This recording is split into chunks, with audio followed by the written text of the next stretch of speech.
In 2003, director Robert Rodriguez delivered the explosive conclusion to his legendary Mexico trilogy. What started with a literal shoestring budget of $7,000 in El Mariachi morphed into the studio-backed Desperado, and finally culminated in a sprawling, star-studded epic. Once Upon a Time in Mexico, falling squarely into the neo-Western action and neo-noir genres, the plot follows the mythic, myth-shrouded gunslinger El Mariachi, played by Antonio Banderas. He is dragged out of hiding by a corrupt, eccentric CIA agent named Sheldon Sands to thwart a coup d'etat. A ruthless cartel kingpin and a rogue military general are planning to overthrow the Mexican president, and El Mariachi is the ultimate wildcard in a bloody game of chess. It's a film defined by its operatic violence, hyper-stylized characters, and a dense political plot that feels like an action-packed Sergio Leone film on Fast Forward. But behind the scenes, this movie wasn't just a sequel. It was a technical revolution that permanently altered how Hollywood movies are made. Today on Quintessential Screen, we are breaking down the chaotic genius of the production. This is the ultimate deep dive into Once Upon a Time in Mexico. Number 1. The pioneer of digital video. To understand the true legacy of this film, we have to talk about the technology.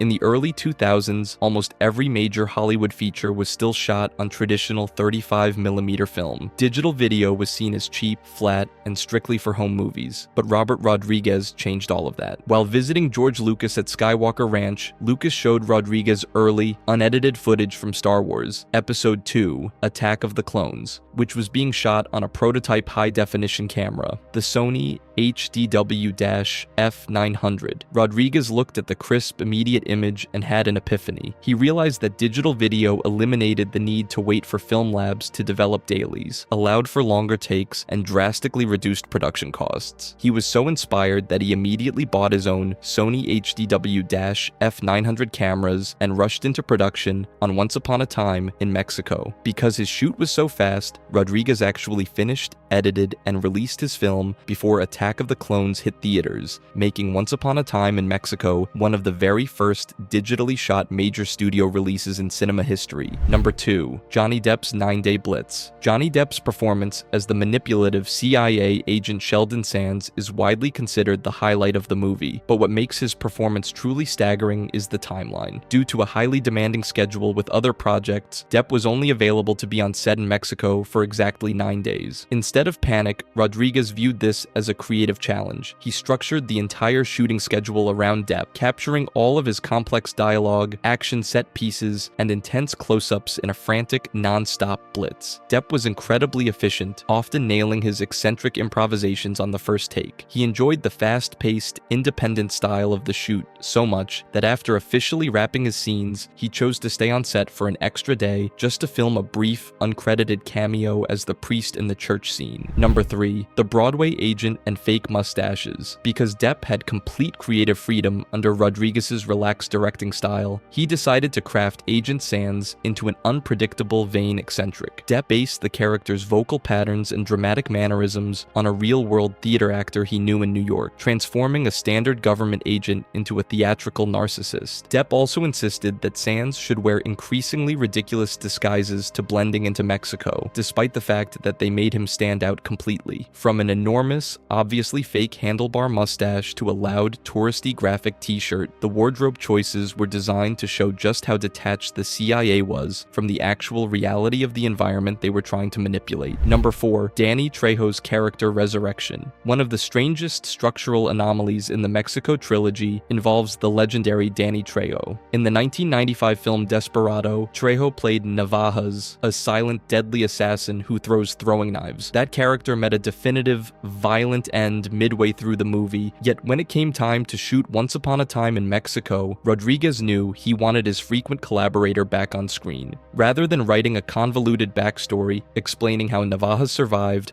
or introducing a twin brother, Rodriguez simply cast Trejo as an entirely new character named Cucuy. It's a bold nod to old-school exploitation and B-movie filmmaking, where directors would frequently reuse the same beloved actors across different roles in the same franchise without worrying about strict continuity. Number 5. The ultimate auteur credit. Robert Rodriguez doesn't just delegate work, he lives by the philosophy of absolute self-reliance. On Once Upon a Time in Mexico, he pushed the boundaries of what a single filmmaker filmmaker could physically do on a major studio film. If you look closely at the official credits, Rodriguez is listed as the director, writer, producer, cinematographer, editor, visual effects supervisor, and composer. Because he acted as his own camera operator and lighting technician, there was no massive crew standing between him and the actors. He could simply pick up the digital camera, adjust a single light, and yell action. This radical approach actually qualified the movie under specific industry guild definitions as a one-man crew production, proving that a blockbuster-scale movie could be created with the intimate, fast-moving energy of a backyard indie film. Number 6. Real history versus studio sets. To give the film its grand operatic scale, Rodriguez completely bypassed Hollywood soundstages. Instead, the production moved directly to the historic locations of San Miguel de Allende and Guanajuato, Mexico. By shooting on location, the film gained access to authentic, centuries-old government buildings, cobblestone streets, and massive cathedrals. Recreating these structures artificially on a studio lot would have cost tens of millions of dollars and taken months to construct. Instead, the real-world architecture provided an immediate tactile atmosphere that perfectly matched the epic, mythic tone of the story, allowing the digital cameras to capture the rich textures and deep colors of the real locations. Number 7. The trailer jam session. Music has always been a vital component of the Mexico trilogy, and for this final installment, the soundtrack was created in a remarkably collaborative, low-tech way. Since Rodriguez was composing the score himself, he set up a mobile digital audio workstation inside his production trailer. During breaks in filming, Johnny Depp would wander into the trailer with his guitar. Together, the director and the lead actor would jam, building out the musical soundscapes for the film. Depp actually played the primary guitar tracks for Sands' theme, meaning the very music that plays during the character's coolest moments on screen was physically performed by the actor himself between takes. Number 8. Mickey Rourke's Chihuahua obsession. Mickey Rourke played the ruthless cartel enforcer Billy Chambers. His character is constantly seen carrying around a tiny chihuahua, a detail that was completely absent from the original script. Rourke was deeply attached to his real-life pets at the time and specifically asked Robert Rodriguez if he could include a dog in his scenes. He felt it gave his cold-blooded character a bizarre, humanizing quirk that made him stand out from typical movie henchmen. Number 9. Enrique Iglesias had to learn to fake play. Pop star Enrique Iglesias made his big-screen acting debut as Lorenzo, one of El Mariachi's guitar-wielding allies. Ironically, despite being a multi-platinum, world-famous professional musician in real life, Iglesias actually had to practice moving his hands incorrectly on the fretboard. Rodriguez wanted a very specific, highly exaggerated, and cinematic style of playing for the action sequences, meaning a real musician had to deliberately unlearn his genuine technique to look right for the camera. Number 10.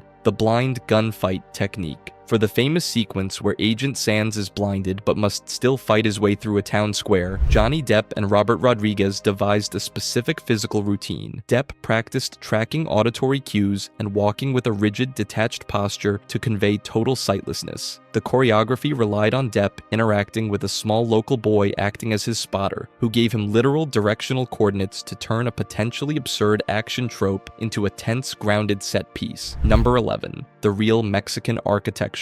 To give the film its grand operatic look, Rodriguez skipped Hollywood studio backlots entirely and filmed on location in San Miguel de Allende and Guanajuato, Mexico. The production utilized real, historic government buildings and ancient cathedrals. This approach gave the movie a massive sense of scale and authentic texture that would have cost tens of millions of dollars to recreate artificially on a soundstage. Number 12. The Machete Timeline Legacy. While Once Upon a Time in Mexico closes out the story of El Mariachi, it also heavily features Danny Trejo, establishing the rugged, knife-wielding anti-hero aesthetic that Rodriguez would eventually spin off into the standalone Machete films years later. This made the movie a vital creative bridge between Rodriguez's 1990s indie roots and his 2000s exploitation revival era, proving that his cinematic universe was deeply interconnected long before standard studio franchises popularized the concept. Once Upon a Time in Mexico is a fascinating monument in modern film history. It stands as the grand, messy, and wildly ambitious conclusion to a trilogy that proved a filmmaker didn't need hundreds of millions of dollars to tell a mythic story. They just needed a camera, a distinct vision, and the willingness to do the work themselves. By embracing high-definition digital video when the rest of the industry was still terrified of it, Robert Rodriguez didn't just finish his story, he built the framework for the future of independent and studio filmmaking alike. It's a movie that balances the grand traditions of the classic Western with the frantic, digital speed of the 21st century. It showed us that cinema is a living, breathing medium that thrives when directors are willing to break the traditional rules of the studio system. So now that we've deconstructed the digital landscape of the Mexico trilogy, we want to hear from you. Where does Once Upon a Time in Mexico rank compared to Desperado? Is Johnny Depp's Agent Sands the ultimate anti-hero of the 2000s, or do you prefer the classic stoic focus of Antonio Banderas's El Mariachi? Drop your thoughts in the comments below. If you enjoyed this deep dive into the technical revolutions of modern cinema, make sure to hit that like button and subscribe to Quintessential Screen. We've got plenty more film histories, tech breakdowns, and behind-the-scenes secrets coming your way, and we wouldn't want you to miss the next chapter. We'll see you at the cinema.